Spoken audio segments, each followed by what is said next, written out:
What's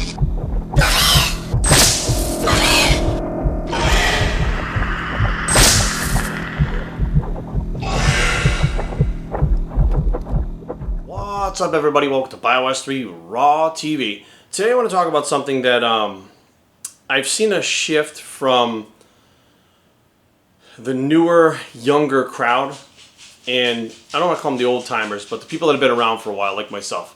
So this is going to be 27 years that I've been training in the gym, competing 26 or 25 of those years at a high level, at a national level, and also doing I had to adapt my training for professional wrestling for a little while, so I had to learn how to adapt to actually train like an athlete, because when I was an athlete as a kid, I wasn't training with weights, right? So I played baseball, played soccer, I wrestled and stuff. I wasn't really into the weight training aspect yet. I was getting into the weight training with wrestling in high school and football, but didn't really know how to train to be an athlete. So I had to adapt my training to be athletic for the professional wrestling. So I've been around a while, and I've seen a lot of things, and I've seen a lot of people come and go, coming up on 2.5 decades. We're over 2.5 decades. We're coming up on 3 decades. So when I hear some of these newer individuals that start throwing around the term hardcore, right? And I'll be honest with you, I don't give a fuck whether you like this or not. The word hardcore and the meaning of it is watered down as fuck nowadays.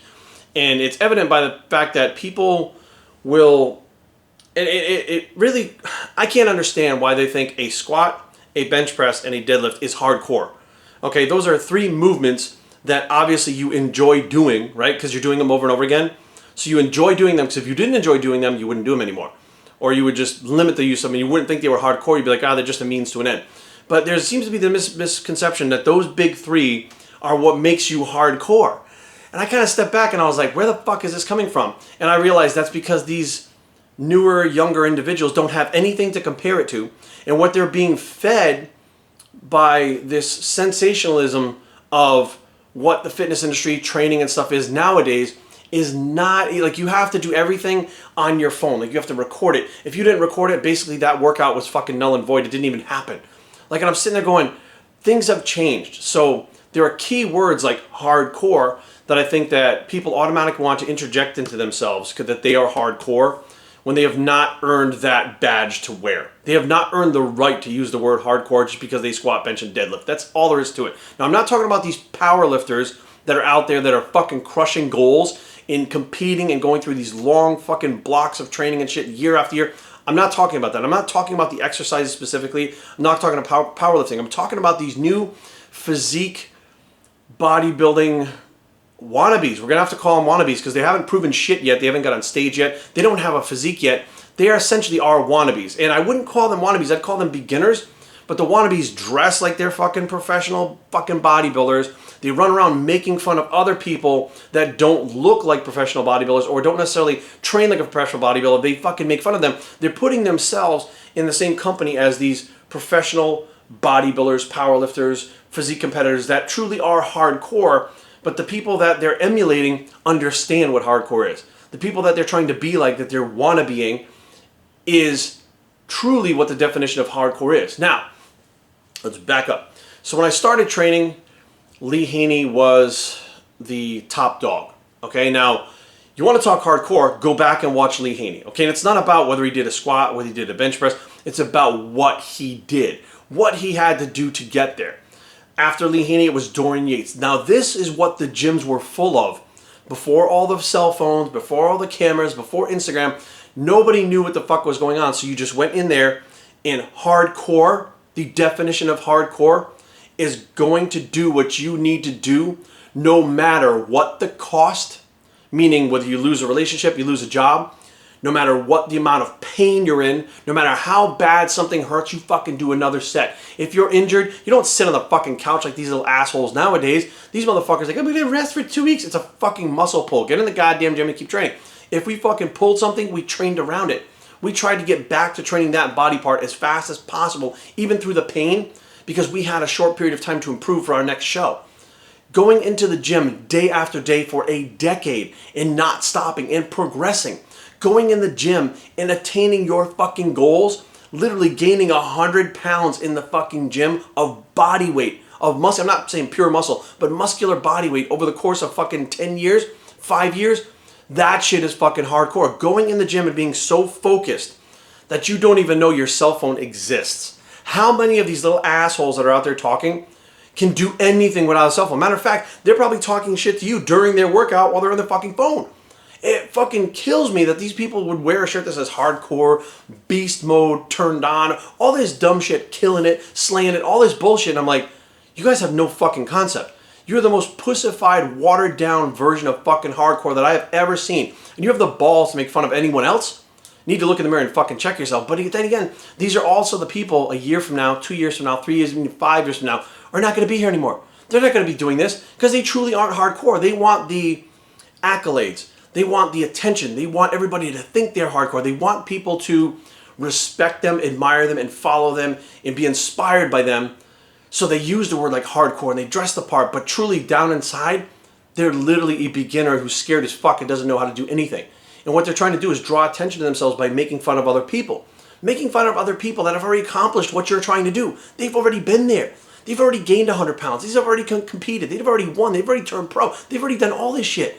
And yet you point fingers at them and laugh at them and make fun of them and say shit like they're not intense, they're not hardcore. Well, first of all, 30 fucking years. No, you're not going to be hardcore at the end of 30 years. At the end of fucking 30 years, more than likely, you won't even remember what you did at the fucking gym 30 years from now. More than likely, you will be completely fucking passed on from the gym and doing something else that has nothing to do with the gym. That doesn't make you fucking hardcore. Going to the gym doesn't make you hardcore. Squatting doesn't make it hardcore. What makes you hardcore, let's use an example. So, a squatter, a famous squatter, one of the best squatters of all time, Tom Platz. Is he hardcore? Yes. Is he hardcore because he squats? No. Well, but Jared, Tom Platz is the quad god. Tom Platz is the guy who squats. He's intense. He's hardcore because he squats. No. Tom Platz is hardcore because of how he squats. Tom Platz could take the bar with no weight on it, fucking 45-pound bar, not even 135 pounds with one plate on each side, just a 45-pound bar. Put it on his fucking back. That motherfucker could make that set hardcore. You know why? Because he's going to do 500 reps with that fucking bar. He's not going to do his 1 or 2 fucking max reps, which some people think, unless you're maxing out heavy for 1 to 3 reps, you're not hardcore. Like, I'm sorry, but I remember very specifically, a workout that was done by me with Kevin Levrone. Kevin Levrone put me through it. He actually put other people, including Seth Feroce, through this fucking workout. And I'll talk about Seth in a second, right? So Kevin starts training me. He comes to the gym. He says, all right, let's go to the beginning. So the first time I meet Kevin, a friend of mine my friend Rick is friends with him. I meet him at the show. I shake his hand and take a picture. I'm like, oh, this is so cool. I met Kevin Levrone. I'm so excited. About 3 days later, I'm in the gym. My buddy Rick's in the gym. In walks Kevin Levrone. So Kevin walks in, I see him, I'm like, oh fuck, I'm doing legs. So I got fucking 225 on the bar, and I'm rock bottom in this fucking thing. Rock bottom, almost sitting on the fucking floor, and I rack it. And I'm like, fuck, I know Kevin's kind of in the gym, but I don't know if he's paying attention or not, but just in case he is, I gotta be hardcore, right? That's what I'm thinking, I'm hardcore. So I put more weight, I got 315, I'm fucking rock bottoming this fucking weight, and I'm like fucking, I'm doing 10 to 12 reps, so it's not like I'm fucking doing low reps. I racked the weight, I said, fuck man. So fucking stand there for a second, and up walks Levrone. Now, I've only met him once. He doesn't remember who I am. He doesn't even remember meeting me. And he says, hey, man, those are good squats. That's how I used to squat back in the day. Ass to the grass. Good job, man. And I was like, holy fuck, Kevin Levrone's talking to me. That's what ran through my mind, right?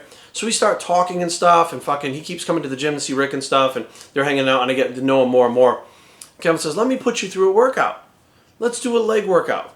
Now, he's not training. He hasn't been back in the gym training. So he puts on he put on 225. He says squat 225 for 20 reps. We're going to do 5 sets. I was like, yeah, but I normally squat like 405 for 8, 315 for 7. I don't care. 225, 25 reps, 4 sets. Or 4 or 5 sets. He goes, we'll see how much you can do. After the 3rd set, I was fucking fried. It was a whole new level of intensity and hardcore, even though I'd been training for like fucking 18 years or whatever it was at the time. It was a different type of intensity and hardcore, able to push yourself. Seth Feroce went through that same workout. Kevin and I and Rick went to the Pittsburgh one year. And muscular development, Kevin was with muscular development, so was Seth. And they wanted him to put Seth through a workout. the leg workout, the same one. And Seth had like a 650-pound squat, whatever the fuck. It was something crazy, right? And he throws 225 on the fucking bar and goes, we're going to squat that till failure. We're going to do that 4 times. Seth did, it was 2 or 3 sets and then fucking threw up. When they came back, so there was prejudging happened. In the intermission, in between prejudging the finals, Seth went to the gym with Kevin at Mannion's gym and trained over there. When they came back, Seth was fucking green still. His skin was actually green. His stomach was so fucked up from 3 sets of squats, they didn't do any more of the workout. And we talked about it. I said, I went through that same fucking shit. And he was like, dude, I can't believe the level of intensity that fucking Kevin wanted me to fucking train with. He goes, I thought I fucking trained hard. He goes, I'm a goddamn pro. I won my first pro show. I was undefeated as a pro. Like, you know, he's like, I fucking just crumbled under this fucking thing because Kevin had him pushing so much more. It wasn't the squat. It wasn't the exercise selection. It was how you do it, how you fight through the pain, how far you can push yourself, how much further you can go when you want to quit and you don't. That is absolutely fucking missing in these days. These fucking kids at the gym are not even slightly uncomfortable. I watch them.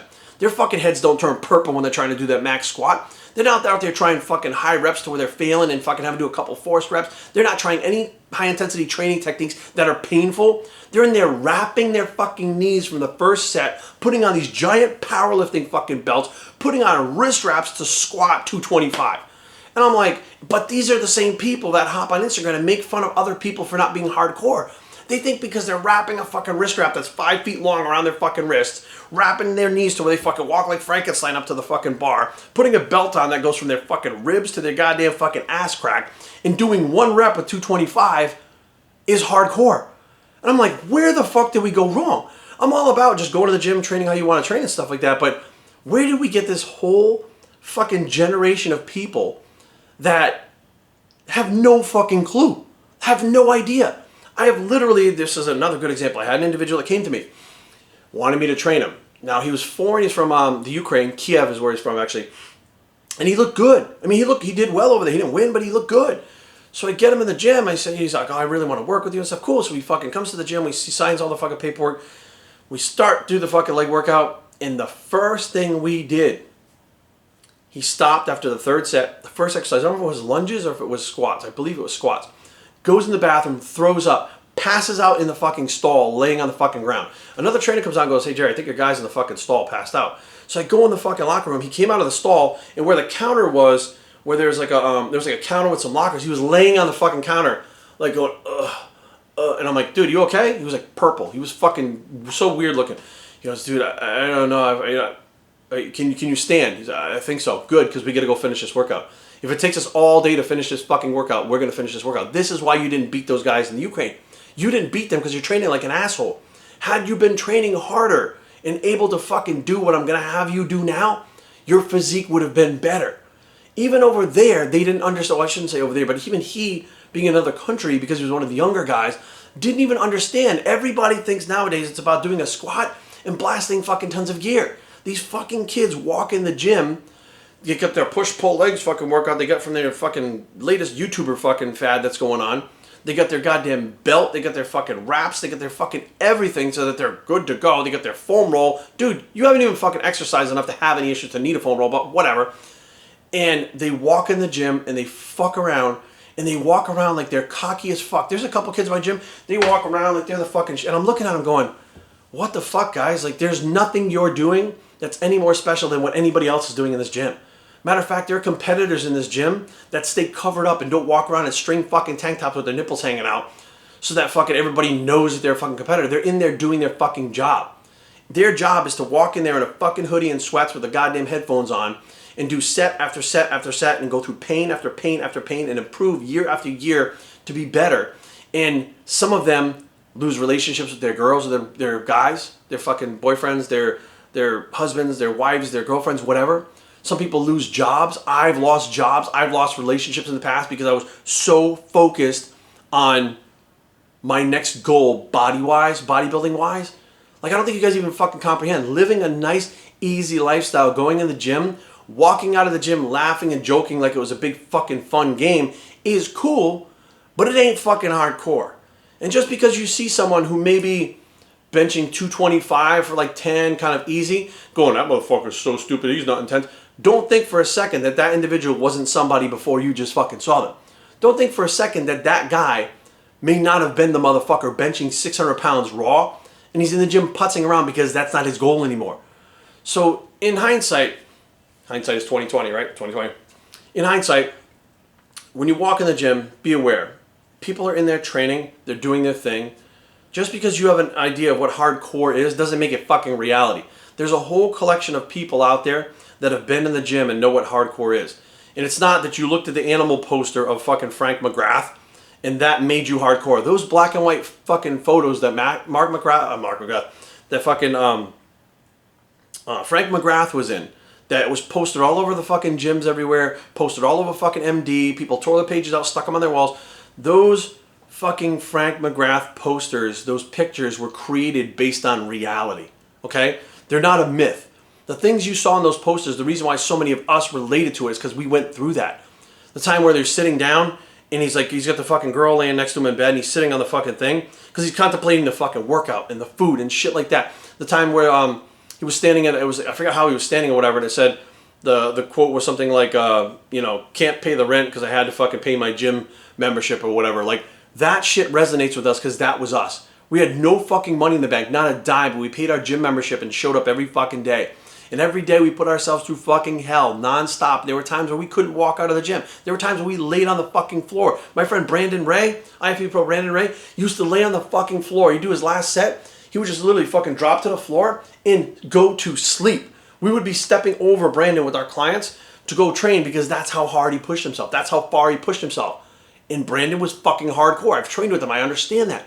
But just because you're the new group of people and you don't see somebody doing what you perceive as hardcore, maybe the problem is you don't know the definition of hardcore. BioStrengthTraining@gmail.com. Leave comments down below, but don't fight. BioStrengthTraining.com is a blog. It's the hardcore bicep, and that motherfucker's still there, and we are out.